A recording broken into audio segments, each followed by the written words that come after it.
Welcome to Another Kreative Podkast, where creative outcasts come together to share their stories so we can all feel a little less lonely. I'm your host, Janelle Marquez. Hello. Welcome to episode 1. I am so excited to be here. I feel like this has been a long time coming. If you've known me my whole life, I've been what nowadays people are calling a certified yapper. I am incredibly chatty, so for me to go down this road of having my own podcast is not a surprise by any means. At least in my opinion. I don't think this is much of a surprise. This is the first episode of Another Kreative Podkast, which is a play off of my personal brand, Kreative Outcast. And this podcast really stems from just wanting to create a safe space for creatives like myself and creatives in other industries to share the reality of what it's like to be a creative. I hope this podcast also helps us who feel like creative outcasts to find your community and a place where you feel like you can go to for support,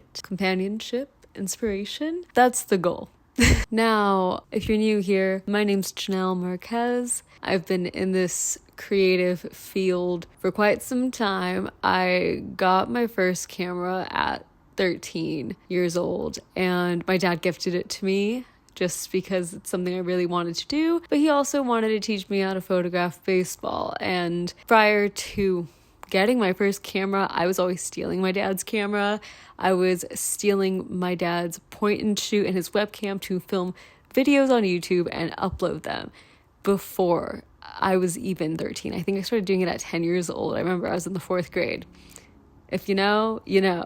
I started making money with photography at a very young age. I would take a bunch of people's portraits. My customer service really did suck, but my quality of work continued to grow. And all throughout high school, this is how I made most of my income until, I finally got like an actual job. But when I was 17, I did teach myself how to edit videos, and I started making YouTube videos, and that's where my love for video editing really started. I've always done freelance work when it comes to photography. I never really did anything with video just because I never saw myself as a video editor or a videographer. That wasn't the way I viewed myself for so long until now. And mind you, I was 17 when I taught myself how to do this. I am currently 27. So this has been a very long journey. And I think it's important to kind of start here when it comes to the podcast because, I'm only starting this podcast because of my story. And so I found it really hard to be a freelancer in this creative space. I never really viewed taking photos as a business thing. I knew you could make it a business, but I always felt like I needed to go to school for it. And I always felt like, no, I can't be a photographer. It's not sustainable. It's not what's expected of me to do. It's just a hobby I do that I make a couple bucks off of here and there. My real thing was, no, I am just going to go to school. I'm going to become the first doctor in my family, and I'm going to do what's expected of me because that's just what I was raised to believe. And mind you, my parents never really pushed any of these things upon me. They actually supported all my hobbies, especially in the creative field. I just put this pressure upon myself to be what I thought everyone expected me to be, which is funny when I look back at it because I was like flunking so many of my classes my senior year of high school because I had taught myself how to edit videos, which I now look back at and laugh because I did a similar thing my freshman year and sophomore year and junior year of college. But even then, it's more funny to look back at it in hindsight because I now make my living doing photography and making videos and editing videos and content for people. So I guess you could say it paid off. But back to my young days, I always felt so alone when it came to doing anything creative, especially YouTube. I never felt judged for doing YouTube and making these videos, but I did feel like because I was vlogging my life, I couldn't be as transparent about what I was going through with everyone just because I did deal with depression growing up. And especially when I really got into YouTube, I realized I don't want to show everyone this part of my life that is very sad and very dark and a little too dark for me to share and for people to take in. So I have gone multiple times throughout my life where I have uploaded videos to YouTube for quite a bit and then took a break and then came back just because I wanted to give myself that break of not sharing the worst parts of my life with people. And then eventually I took a step back and felt, you know what, I'm just gonna do photography as a hobby and make my bucks here and there. And I did that all throughout my early 20s. So mind you, I did end up going to college for 3 years. My senior year, I did end up dropping out due to personal reasons, but mainly just because I felt like I needed to come back home and be with family, take care of my family. I also met my husband at the time. We were just dating. Only had been dating for like 4 months at that time. So I just kind of felt like I was starting this new life outside of college. Unfortunately, COVID did hit. So I was already home and I did end up making money through photography while everyone was graduating during 2020. I was taking their portraits and I really thought like maybe I should go back to this. So from 2020 to 2022, I really tried to build my clientele through photography living in Phoenix. It was just a very slow start and I felt very lonely. I did reach out to someone to have a mentor for a bit, but just due to finances, I just felt this wasn't something I could truly invest in. I felt like I actually needed to work to support myself and photography just wasn't cutting it at the time. I eventually got a coffee shop job. I told myself I was never going to work as a photographer in the creative field ever again because I loved being a server. I loved serving people. I loved interacting with people. I loved socializing, but that was very shortly lived because 4 months after being a server, I ended up creating a very good opportunity for myself where I pitched myself to a company to be their social media manager. And I have been in this position for 3 years. It's been very, very cool to have a career and make my full income off of my passions and my talents, which is creating content. I get to photograph mostly everything I put out. I get to edit all the videos. I get to come up with creative direction. I'm very grateful for this opportunity and being able to advocate for myself as a creative, and I feel like I'm one of the lucky ones who can say that I don't live job to job. That is so rare in this creative field. Most photographers have to be completely booked out to make their living. Some photographers don't make enough to sustain their families, but they make enough to sustain themselves. I feel like in the creative field, whether you're a photographer, videographer, content creator, a lot of people don't want to talk about the finances. I think we should talk about the finances because I know so many creatives who are able to be creatives because their living situation is kind of taken care of for them, or their spouse takes care of them, or their family takes care of them. But I think so many of us are in that boat where we're just trying to sustain a life for ourselves, and that is so difficult, especially in a world that's so uncertain, or businesses can close and therefore you lose a client. What I'm trying to say is that I've had the very fortunate experience of having a full-time job that allows me to be a creative. Last year, I made the decision to finally start my own business. And my own business was a way for me to take on extra side gigs and actually, make a little bit extra money in a much larger scale than I ever have before. So that would be like doing content shoots for businesses that were like half-day shoots, full-day shoots. That costs a lot of money. I just knew that I need to start viewing my freelancing as a legit business. So I did that, and it was not easy because I told myself I wanted to stay comfortable and stay put in my job and what the life I've built around it.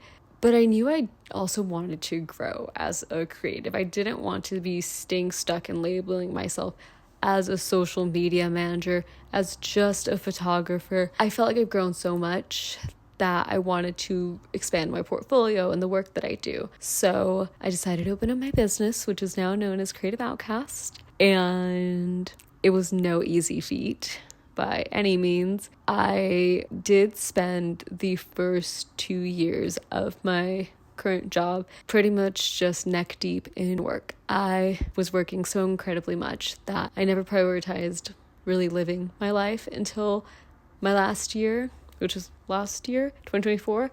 I actually, really balanced the work hard, play hard mentality. And that was a really big shift for me because my mental health has gone through a lot in the last few years, and I thought it was really important for me to continue to do whatever I can to make sure that my mental wellness is maintained.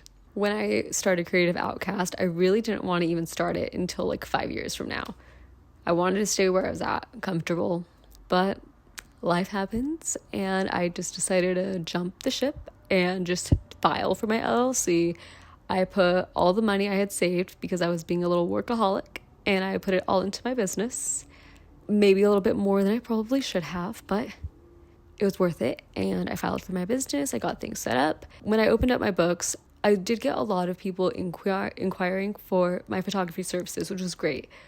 But I really wanted to grow my social media management business. So I didn't even get my first full-time client till the end of November. So it took a very long time to land my first client, and luckily I still have them today. And by no means has it been easy, but it has been very rewarding to be able to start something of my own that I'm so proud of, that has really shown me how powerful collaboration could be between a creator and a client.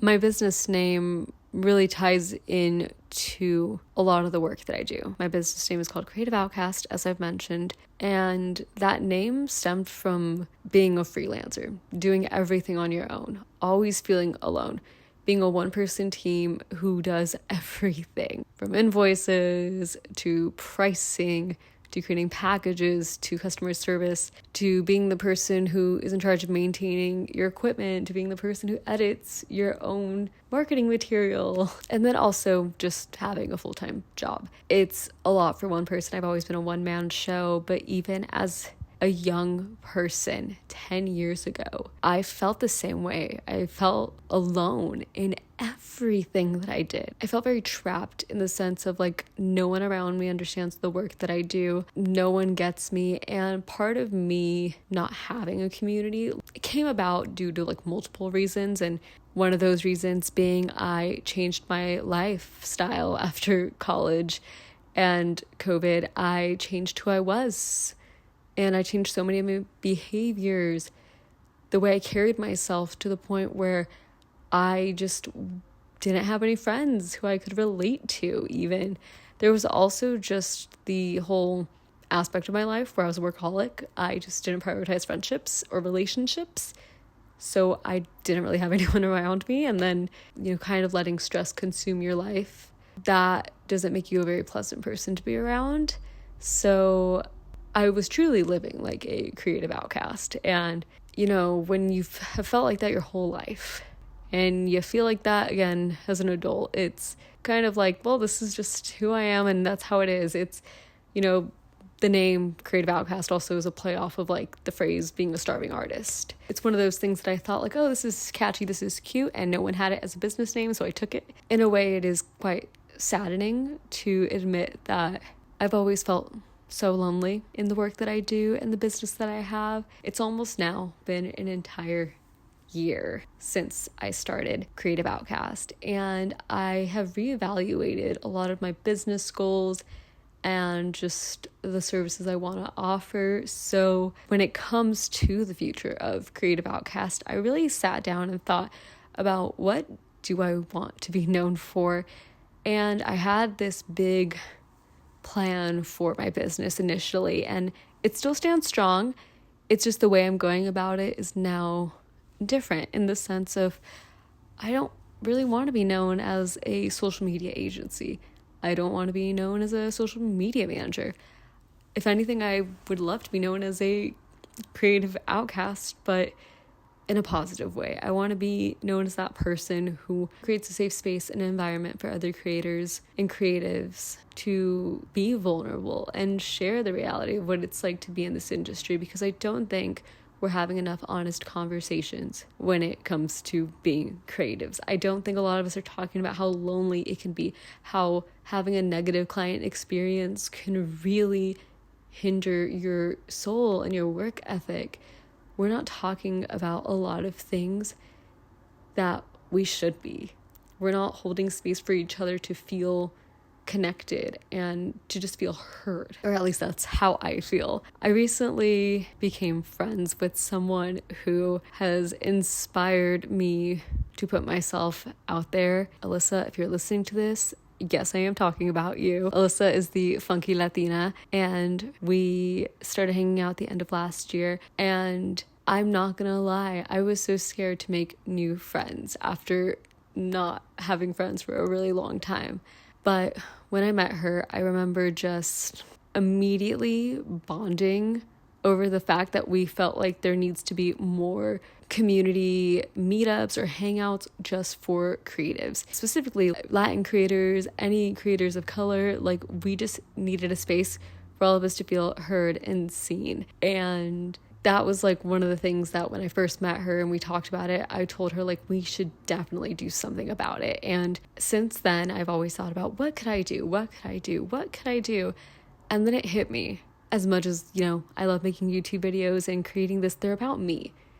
They're not really about other stories. Like, I'm only giving one side of my experience. I do have over 10 years of experience being a creator, but I decided I wanted to cultivate a community where people can actually speak up and have these conversations together, because I think it's easier to talk to someone who gets it than somebody who just can't relate at all. And in fact, they're probably judging you because, oh, boo-hoo, you make money off your art. No, this is not that place. This is a place where I want people to feel heard, that if anything I've ever said has resonated with you, I hope you know that this podcast is a place for you to be able to come and get advice, hear stories that maybe you might see yourself in. I now view the future of my business as being a place for creatives to network and find people just like them or people who are different from you. And I think as creatives, we need to surround ourselves by more people like us, because it can really change and impact your life so positively when you are surrounding yourself by people who are like you.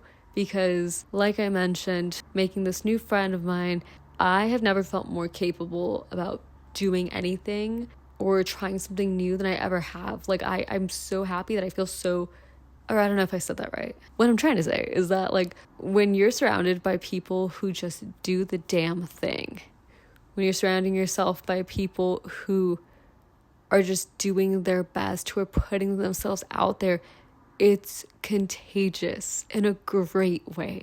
I think as a creative, I think it's important to really look around you and see who you're surrounding yourself with, because I do believe that you are only as good as the people you surround yourself with, and you should have friends who inspire you. You should have people who, when you see them, you feel like your cup is being filled, and it makes you also want to nurture those relationships as much as they're doing that towards you. Does that make sense? It does. I know it does. I really am just hoping to build this community of other creative outcasts where we can just come together, talk about the damn thing. I don't know what the future really does hold with this, if I'm being quite honest. I just know that I'm ready to welcome you to this world. I find that I'm slowly finding the community that's meant for me, and it's actually been one of the best things I've ever done, because I just know in my heart and in my soul that this is just the beginning of a whole new, I don't want to say like a whole new lease on life, because like, no. But also, yeah, because I'm trying something. Look, I don't even know if anyone's going to listen to this podcast. I have already filmed the first episode as like a little trial run, but I decided to just scrap it because it was a little late night talk. And you know what? I was sober for it, but I just kind of talked as if I wasn't really gonna post it. And I'm pretty sure I had a lot of vocal fry going on. And look, it's episode 1. I really need you guys to stick around for at least the first 2 or 3 episodes before I can scare you off like that. When it comes to creating this podcast, I have absolutely nothing to lose. So that's kind of what we're doing. We're just going for it. If you've listened this far, because trust me, this is kind of long, a little bit long. This first episode's just going to be 30 minutes. I'm planning on having all my episodes be around 45 minutes, maybe longer if the guest is a little chatty. Yes, you heard that right, guest. I do plan on having guests on the show, which I'm very excited, or the podcast, the show. Anywho, what I'm getting at is that I do plan on having guests on the podcast. So if you'd love to be on my podcast, if you're a creative, this is my call to you. And when I say creative, that means if you're a bartender, an artist, a production, if you work on movies, if you work in graphic design. I define a creative outcast as anyone creating anything in any field. So if you think that's you and you'd love to come on the pod, this is my invitation to send me a message and let's make some magic happen. Let's have those conversations that more of us need to be having. As of right now, for season 1, I will be releasing 1 episode every single week. So stay tuned. I haven't figured out the date yet. So whatever date this goes on, follow me on socials. That's the thing. Yeah, that's where you're going to find out when this is dropped, because I haven't really gone that far out when it comes to scheduling, but there will be some solo episodes, which I hope you enjoy, just because they're little spoken love letters from my heart. Kind of. Not really. I don't think I have a way with words, although I do think I'm good at writing poetry, but you guys will never see any of that. Or maybe you will. I don't know. But what I do know is that is all for today's episode. I hope you guys stick around and make sure to follow me on wherever you get your podcasts, listen to your podcasts, and I will talk to you guys in the next episode. Bye!